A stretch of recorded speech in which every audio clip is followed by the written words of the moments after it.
For the first 30 years of the most famous life in history, we have exactly one recorded story, and it begins with a child walking away into the shadows of a massive city.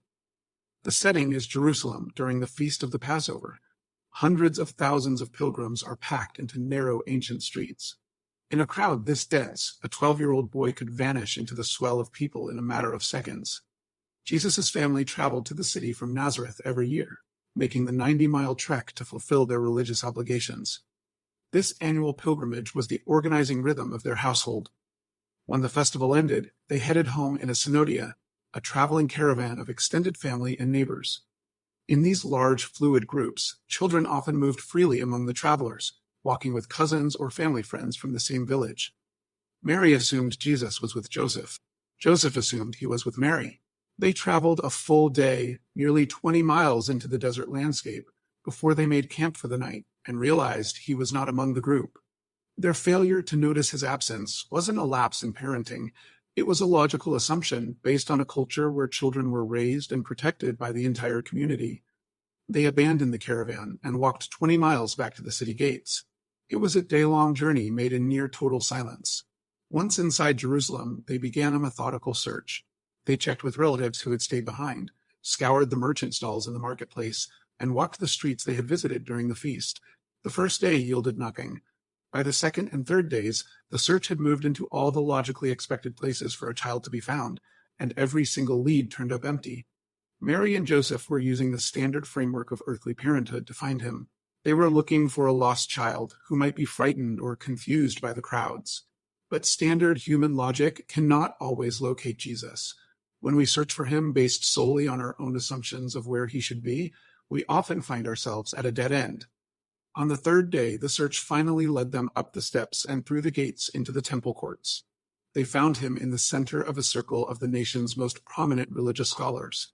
He was sitting calmly among the gray-bearded scribes and rabbis who made the temple their lifetime of study. He was an active participant in a high-level theological dialogue. He was listening with absolute attention and asking questions that forced these learned men to pause and consider their own answers. Luke's account notes that these scholars were struck by his synesis, a Greek term for integrated understanding. He was connecting complex scriptural ideas with a depth that shocked the men who had studied these texts for decades. This was not a child reciting memorized lines. It was a display of insight that exceeded the limits of human instruction or standard childhood development. Mary's reaction was one of raw human grief. She asked him directly why he had treated them this way, explaining that she and Joseph had been searching for him in great distress. Jesus didn't offer an apology. Instead, he asked a question that shifted the entire perspective of the search. Why were you looking for me? Did you not know that I must be in my Father's house? The Greek word "dei" indicates divine necessity. Jesus was following a mission ordained by God, not human plans. Calling the temple my Father's house identified God as his unique Father. Alexander Campbell noted this divine sonship is the foundation defining the entire Christian framework. He was exactly where he was required to be, fully engaged in a mission that his parents could not yet see or share.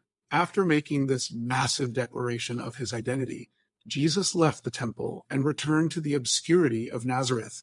The text uses the word hypotesimonos to describe his life there. It means he lived in a state of continuous, willful submission to his earthly parents for the next 18 years. This reveals the reality of the incarnation. His divine identity did not exempt him from the human experience. He genuinely grew in 4 dimensions: in wisdom, in physical stature, and in favor with both God and the people around him. Mary did not fully understand what had happened in Jerusalem, but she chose to treasure these moments in her heart. She held on to the mystery of his identity, waiting for the meaning to become clear over time. This story invites us to look at where we are searching for Jesus today.